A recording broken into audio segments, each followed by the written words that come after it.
पांडे और आप देख रहे हैं पंचायत पत्रिका। आज हम लोग नगर पंचायत रुधौली में हैं और हमारे साथ यहाँ पे एक बहुत ही मजबूत प्रत्याशी हैं जो अपनी दावेदारी प्रस्तुत करना चाह रहे हैं। राजू जी हैं, विजय जी के नाम से भी आपको जाना जाता है। इनका हम स्वागत करेंगे और तमाम मुद्दों पे हम लोग बातचीत करेंगे, क्या क्या वो मुद्दे हैं जिस पे ये अपनी दावेदारी प्रस्तुत करना चाह रहे हैं और कितनी मजबूती के साथ ये फील्ड में उतरे हुए हैं। तो सबसे पहले सर स्वागत है आपका हमारे चैनल में। जी, आप सभी मेरे पत्रकार बंधुओं का हार्दिक अभिनंदन और स्वागत। रुधौली की इस पावन भूमि पे मैं हृदय से नमन और वंदन करता हूँ। तो सर कौन कौन से वो मुद्दे हैं जिन पे आप जो है अपनी दावेदारी प्रस्तुत करना चाह रहे हैं यहाँ से? जी, जैसा कि आप देखते हैं, रुधौली 2017 में उत्तर प्रदेश की पहली नवगठित नगर पंचायत बनी थी जी। और हमारे जनप्रतिनिधि माननीय विधायक जी, माननीय सांसद जी लगातार रुधौली बाजार के स्वरूप को बदलने को लेकर लगातार सोच रहे थे। सरकार और संगठन सभी लगे थे। हम लोगों में की तमन्ना थी कि रुधौली जो हमारा ये है, खूबसूरत रुधौली हो, सुंदर रुधौली हो, स्वच्छ रुधौली हो।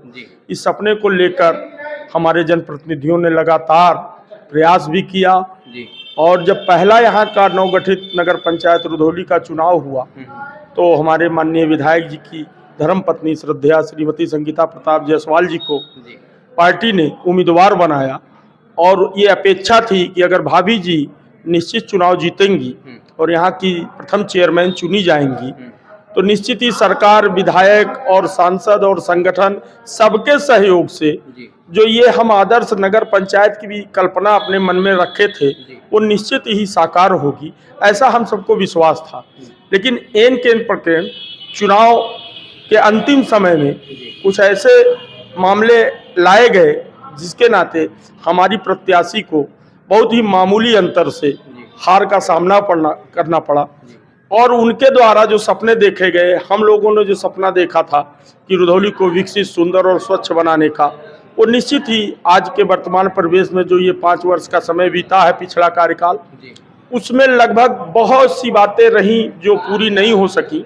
लेकिन फिर भी हम सरकार में थे, जिम्मेदार थे, हमारे स्थानीय जनप्रतिनिधि भी जिम्मेदार थे और उनका मैं गर्व से, हृदय से उन सभी को नमन करता हूं कि उनके प्रयास से जो भी आज कुछ आप विकास की योजनाएं रुधौली के अंदर देख रहे हैं, चाहे वो गौशाला हो और हमारे वीर शहीद कीर्तिकर निषाद जी के नाम पर एक बहुत बड़े पार्क का निर्माण किया गया हो, चाहे यहाँ सड़कें आई हों, नालियां आई हों, डूडा से ऐसे बहुत से काम जो नगर पंचायत के बस की बात नहीं थी, बिना शासन से पैसा लाए और शासन से योजना लाए, तो उसके लिए हमारे जनप्रतिनिधि, भले ही जनता ने यहाँ उनको अपना समर्थन नहीं दिया था, लेकिन विकास के सतत प्रयत्न किया और उसके प्रयास की चिंता की। विकास रुकना नहीं चाहिए, हम पद पे रहें या ना रहें।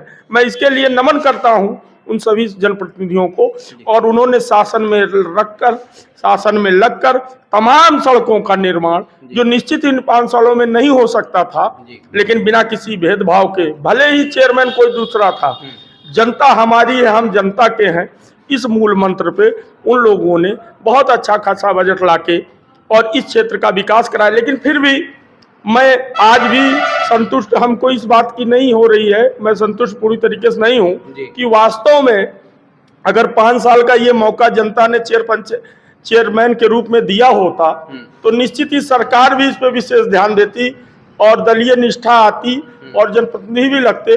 तो आज जो आप काम देख रहे हैं, ये हम 5 साल में इसका 3 गुना विकास करके और इस रुधौली को आदर्श और स्वस्थ नगर पंचायत बनाने की दिशा में पहल करते। सर एक चीज और हम आपसे समझना चाहेंगे, पूर्वांचल की राजनीति बिना जाति के नहीं होती है। यहाँ पे जातियों का जो समीकरण है बहुत ही अहम मायने रखता है। आप इसको कैसे देखते हैं, क्या नगर पंचायत रुधौली में जातीय समीकरण काम करेगा या नहीं? जैसा कि हम लोगों ने देखा, आपका प्रश्न बहुत अच्छा आया है कि आज जो उत्तर प्रदेश, बिहार सहित कई ऐसे छोटे राज्य हैं जहां पर जातिवाद बहुत फैक्टर काम कर रहा है और खासकर उत्तर प्रदेश और बिहार में, तो निश्चित ही हम ये मान के चलते हैं कि ऐसा हो सकता है। लेकिन पिछले चुनाव में जो हमने रिजल्ट देखा था, यहाँ जातिवाद का कोई मतलब नहीं था। पार्टी बेसिस चुनाव हुआ और दलीय लोग ही निर्वाचित हुए, वो किसी भी दल के रहे हों, एक ही चुनाव हुआ। तो इस नाते जातिवाद का जहाँ तक बात है, ऐसी कोई बात नहीं है। फिलहाल मैं जिस समाज से आता हूं वो ब्राह्मण समाज है। और आपकी जानकारी के लिए मैं बताना चाहूंगा कि ओबीसी बंधु जो हृदय प्रिय मेरे पिछड़े वर्ग के लोग हैं, जिनका हमेशा मुझे लगभग 30 वर्षों से प्यार, सम्मान और आशीर्वाद मिलता रहा है, और मैं सन 93 में युवा मोर्चा के ब्लॉक अध्यक्ष से भारतीय जनता पार्टी के विभिन्न दायित्वों से होता हुआ आज वर्तमान में जिला कार्य समिति का सदस्य हूँ। और अनवरत मैं कोई उद्यमी नहीं हूँ, मैं कोई व्यवसायी नहीं हूँ, मैं कोई नौकरी नहीं करता हूँ। मेरा केवल एक ही काम है, दिन रात सुबह से उठकर शाम तक जनता की सेवा में रहना। और आप जब मेरे बारे में यहाँ आगे चलेंगे तो जानकारी करेंगे कि मैंने जनता के लिए जितनी मेरी क्षमता थी और निष्ठा थी मैंने वो किया है। जहाँ तक हम आपके प्रश्न के उत्तर देने की बात है, जातिवाद का कोई बहुत प्रभाव नहीं है। आप देखेंगे जहाँ तक मेरे संपर्कों की बात कि मैं सामान्य वर्ग से आता हूँ, लेकिन जो मेरी फ्रेंड सर्किल, मेरा कार्य क्षेत्र और मेरे द्वारा किए गए कार्य है वो मेरे सभी सम्मानीय नगरवासियों के लिए, सभी जातियों के लिए, सभी वर्गों के लिए है। और एक जानकारी रुधौली के बारे में आपको दे दें कि ओबीसी के बाद जो सबसे बड़ी जनसंख्या है, सबसे अधिक मतदाता हैं, वो ब्राह्मण वर्ग है। क्योंकि हमारे पास इस समय ग्राम पंचायत में शामिल पुराना ग्राम पंचायत थरौली हो, पुराना ग्राम पंचायत गिधार हो, पुराना ग्राम पंचायत मुड़ियार हो, उसमें शामिल गोसाईपुरवा, रामनगरा और रुधौली ग्राम पंचायत का निपनिया, बसतपुर और प्रॉपर रुधौली में इतनी अच्छी खासी तादाद में सेकंड पोजीशन पे इस नगर पंचायत में जाति के हिसाब से ब्राह्मण दूसरे नंबर पर है। और मैं ये आशा और विश्वास करता हूँ कि अगर पार्टी ने मेरे 30 वर्षों के निष्ठा और ईमानदारी पूर्वक किए गए कार्यों को देखते हुए अपना उम्मीदवार बनाया तो मेरा समाज तो मेरे साथ ही रहेगा। उसके अलावा इस रुधौली बाजार की जो देवतुल्य जनता है, मेरे श्रद्धेय बुजुर्ग हैं, देवा स्वरूपा माताएं बहनें हैं, और मेरे जो सम्मानीय मित्र हैं जिनके साथ मैं यहाँ खेल कूद कर बड़ा हुआ, जिनके बीच पला बढ़ा, उनका आशीर्वाद सदैव मुझे मिलता रहा है। आपकी जानकारी के लिए बता दें, 2005 में मैं एक चुनाव पहली बार इस रुधौली में, मेरा थोड़ा सा अभी उम्र नहीं हुआ था, लेकिन 2005 में एक उम्मीद की किरण के रूप में मैंने भी, मेरे लोगों ने, मेरे मित्रों ने मुझे उत्साहित किया, यार कुछ करना चाहिए, आपने इतना कुछ किया रुधौली के लिए। जनहित के मुद्दे लेकर मैं जेल भी गया हूं। अपनी सरकार में जनता की आवाज को उठाते हुए, जब यहाँ बिजली व्यवस्था बद से बदतर थी तो उस समय मैंने आवाज उठाई, मुझे नतीजा जेल जाना पड़ा और 4 दिन तक मैं जेल में रहा हूँ। आज भी वो मुकदमा मैं देख रहा हूँ। तो जनहित की जहां तक ये बात रही, उसके बाद 2005 के ग्राम प्रधान के चुनाव में मैं उम्मीदवार बनाया, मेरे मित्रों ने, मेरे समर्थकों ने। और आप जान के ताजुब करेंगे कि उस समय का यहाँ का प्रधानी चुनाव 1023 वोट पे फाइनल हुआ था, और जो फर्स्ट और सेकंड विनर थे, रनर विनर के बीच केवल 9 वोट का डिफरेंस था, और 676 वोट। जनता ने इतना अभूतपूर्व प्यार दिया।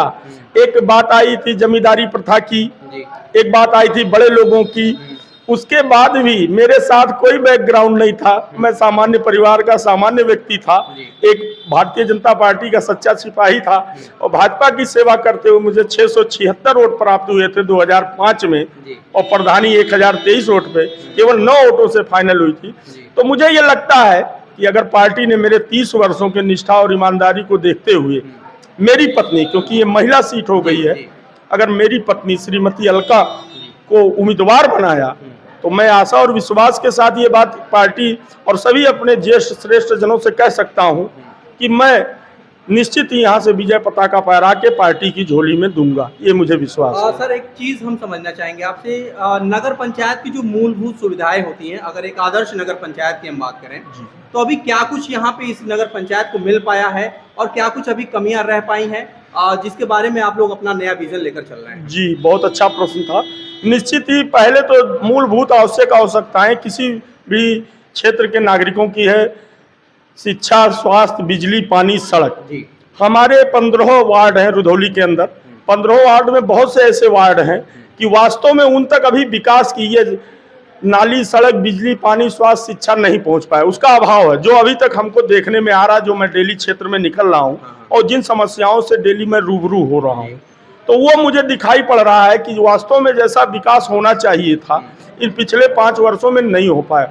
और मैंने ये तय किया है कि अगर मुझे पार्टी और जनता ने, ये देवतुल्य रुधौली की जनता ने अपना आशीर्वाद दिया तो प्राथमिकता के आधार पे पहले मैं उन वार्डों का विकास करूंगा, उनको शीर्ष पे ले जाऊंगा जहां वास्तव में अभी भी वो विकास के मामले बिजली, पानी, सड़क, स्वास्थ्य, शिक्षा से महरूम हैं, उन तक नहीं पहुंची है। मेरी प्राथमिकता, शीर्ष प्राथमिकता में ये चीज शामिल होगा कि उन वार्डों का पहले विकास और बाकी सबका विकास भी करना लक्ष्य है। और जहां तक रही बिजली की बात, बिजली लगभग आपने देखा पिछली सरकारों की अपेक्षा 2017 से जब हमारी सरकार बनी प्रदेश में, तो बिजली की व्यवस्था के बारे में आज हम पूरी तरीके से संतुष्ट हैं। हमको ये जानकारी क्षेत्र में मिली है चलने के बाद कि नगर पंचायत क्षेत्र का हिस्सा होने के बाद भी हमारे कुछ वार्ड अभी उस सुविधा से बिजली की वंचित हैं, क्योंकि उनको नगर टाउन में समाहित नहीं किया गया है। इस नाते उनको ग्रामीण क्षेत्र का शेड्यूल मिल रहा है, और जबकि वो नगरीय क्षेत्र में होने के नाते उनको नगरीय क्षेत्र का शेड्यूल मिलना चाहिए। मेरी पहली प्राथमिकता रहेगी, अगर मेरी पत्नी जनता के आशीर्वाद और पार्टी के आशीर्वाद के स्वरूप अगर पद पे आती हैं, तो ये पहला जो विकट बिजली की समस्या है वो जरूर मैं उसके लिए प्रयास करूंगा कि वो तुरंत नगरीय सेवाओं के व्यवस्था से जुड़ जाएं, और सड़क और नाली, खड़ंजा, जहां भी जनता के हित की बात है वो प्राथमिकता, शीर्ष प्राथमिकता के आधार पे मैं उस चीज को निश्चित करूंगा, ये वचन देता हूं। ठीक है सर। तो सर हम लोग एपिसोड के आखिरी पड़ाव में हैं जी, और आप जनता से क्या अपील करना चाहेंगे अपने लिए? मेरी बस जनता से यही अपील है कि आपने मेरे बचपन से लेकर और जवानी तक और पार्टी के कार्यकर्ता के रूप में पिछले 2000 में मैं राष्ट्रीय स्वयंसेवक संघ का यहाँ पर मुख्य शिक्षक रहा। 2000 से लेकर 2003 तक मैं मुख्य शिक्षक के दायित्व को निभाया। 2003 से मेरी पहली भारतीय जनता पार्टी में संगठन के रूप में एंट्री हुई। कार्यकर्ता के रूप में भारतीय जनता युवा मोर्चा का इस ब्लॉक का अध्यक्ष बनाया गया, और पहली बार 1993 में ये जो पुरानी खेसरा विधानसभा थी, कमल का फूल खिला था अमर सिंह के रूप में, विधायक के रूप में, और अनवरत वो यात्रा जारी रही। और 2022 का आज ये समय है, और ऐसे में जनता ने मुझे जहां जिस भी जरूरत में जहां भी समझा मेरे लायक, जनता की जो जनहित की बात थी उसके लिए, चाहे सत्ता में रहा हूं चाहे नहीं रहा हूं, सड़क पे आंदोलन की बात रही हो, सत्ता के अंदर बैठ के आंदोलन की बात रही हो, उससे कभी गुरेज नहीं किया। और मेरी बस अपने देवतुल्य इस नगर पंचायत रुधौली की जनता से इतने निवेदन है कि अगर आपने अपना अमूल्य समर्थन दिया तो मैं एक सेवक के रूप में, जैसे अनवरत 30 सालों से आपके सेवा करता आया हूं, आगे उन्हीं अपेक्षाओं को पूरा करते हुए आप सबके जो भी कार्य हैं उनको मैं सफल बखूबी संचालित करते हुए आपको प्रदेश सरकार और केंद्र सरकार द्वारा चलाई जा रही जन कल्याणकारी योजनाएं जो पात्र लोग छूटे हैं उन तक पहुंचाना मेरी व्यवस्था रहेगी। मैं इतने आग्रह करूंगा कि आप सभी अपना आशीर्वाद और शुभकामना मुझे जरूर देंगे, ये मुझे पूरा विश्वास है। तो सर हमारे चैनल को समय देने के लिए धन्यवाद आपका। जी जी, बहुत बहुत हृदय से आभार, आपने मुझे अपना अमूल्य समय प्रदान किया, इसके लिए मैं नमन करता हूं, आपको वंदन करता हूं। तो दोस्तों हमारे साथ विजय जी थे। आपने देखा कि हम लोग नगर पंचायत रुधौली में विजय जी के साथ एक सार्थक चर्चा कर रहे थे। इनका जो कैंडिडेचर है उस पर हम लोगों ने बातचीत की, जो मुद्दे हैं आपके उस पर हम लोगों ने चर्चा की, क्या कुछ अभी बना है, क्या कुछ अभी बाकी है। सब पे इनके जो विचार हैं वो काफ़ी क्रांतिकारी हैं। खुद भी ये पुराने खांटी नेता हैं, युवा काल से ही ये इसमें पॉलिटिक्स में हैं, और मुझे लगता है कि एक ऐसा ही प्रत्याशी इस जनता को चुनना चाहिए जो वास्तव में जनता के लिए कुछ कर गुजरने की ख्वाहिश रखता है। इसी तरह के एपिसोड देखने के लिए बने रहिए हमारे साथ। धन्यवाद।